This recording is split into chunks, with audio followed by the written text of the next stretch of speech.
Welcome back to the lesson. In our last video, we've successfully created our create subject view, and in this video, we're going to be storing our subject inside of our database. So let's go ahead and do that.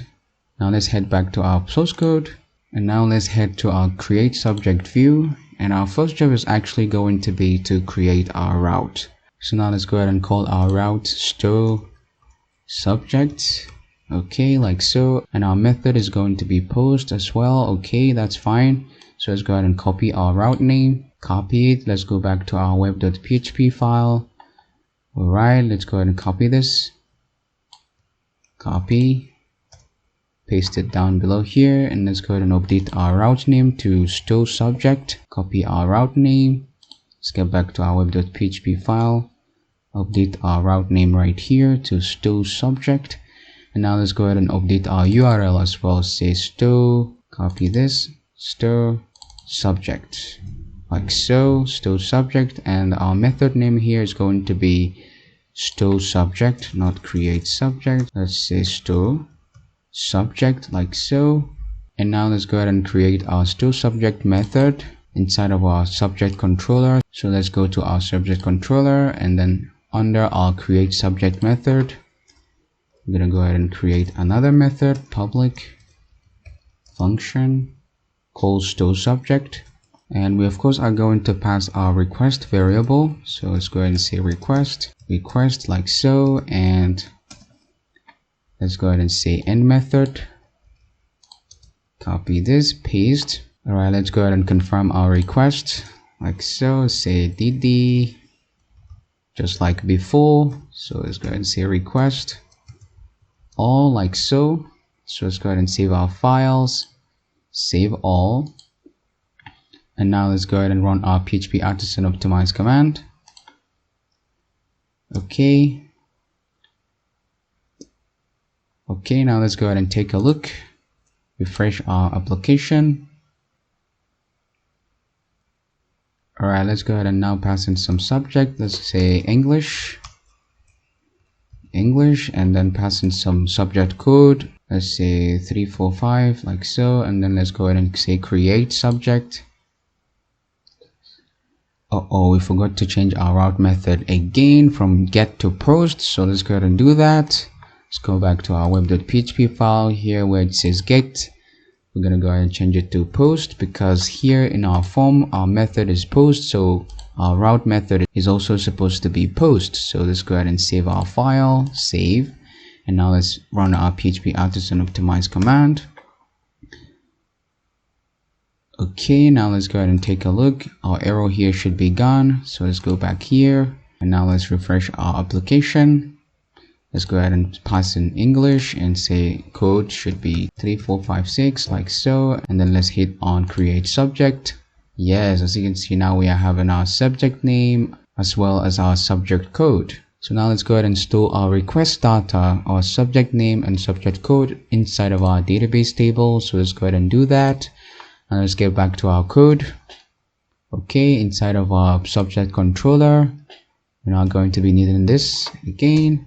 Alright, now I'm going to go ahead and show you another way to store our data inside of our database. So I'm going to go ahead and call our subject model like so. Our subject model here basically represents our subject table inside of our database, which is right here, our subjects table. So this our subject model basically represent that. So we're going to go ahead and say create like so, and then let's go ahead and expand our create function. And we of course need to load our subject model in this our subject controller file. So let's go ahead and do that. Let's go ahead and say use app models and subject like so. So now as you can see, the squiggly line is gone, meaning we are good to go now. So let's go ahead and do this. Let's say inside of our subject table, we're going to be targeting our subject name. Okay, like so. Let's go ahead and copy this. Let's say our subject name should be equals to our request subject name, which is right here. Subject name, copy this. All right, let's go ahead and paste this. Okay, and now let's go ahead and do the same thing for our subject code. Let's go ahead and copy this line of code. Let's come down below here, paste, and this time around we're going to be targeting our subject code column. So let's go ahead and copy this. Let's go ahead and replace this with our subject code column code, like so, and it should be equals to our request subject code. Okay, our request subject code. Let's go ahead and copy that. Now let's go back here and paste this like so. We don't need the semicolon right here. Okay, now after successfully creating our subject, we should be having a toaster message. So let's go ahead and copy that inside of our, let's say inside of our classes controller. Okay, here we have a toaster message. Let's go ahead and copy that together with the redirect. So let's go ahead and copy that, and now let's get back to our subject controller. Let's paste this right here. So basically our toaster message should say subject created successfully. So let's go ahead and type that, subject created successfully. So, and our alert type should be info, and we should be redirect not to manage classes but to the same page for now. So let's go ahead and say back. So let's say back, redirect back with this notification. Okay, all right, now let's go ahead and save our file. Save, and now let's go ahead and give it a try. Let's get back. Okay, now let's refresh our application. Let's go ahead and provide English as our subject, and let's go ahead and give it a code 1 2 3 4. Let's go ahead and say create subject. Yes, we have our subject created. So let's say subject created successfully. Actually, I made a mistake here. Let me go ahead and rectify this. Subject. Okay, subject like so. Now let's go ahead and save our file. Save. Okay, now let's go ahead and take a look inside of our database. Let's refresh this, our page. Yes, as you can see, our subject is created successfully. Okay, we have our subject ID, subject name, and also our subject code.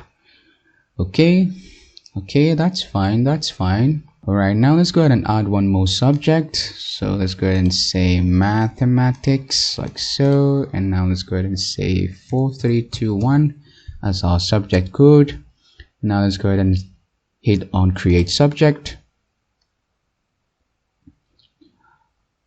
Yes, now we have our subject created successfully. Okay, that's great. Now let's go ahead and take a look inside of our database.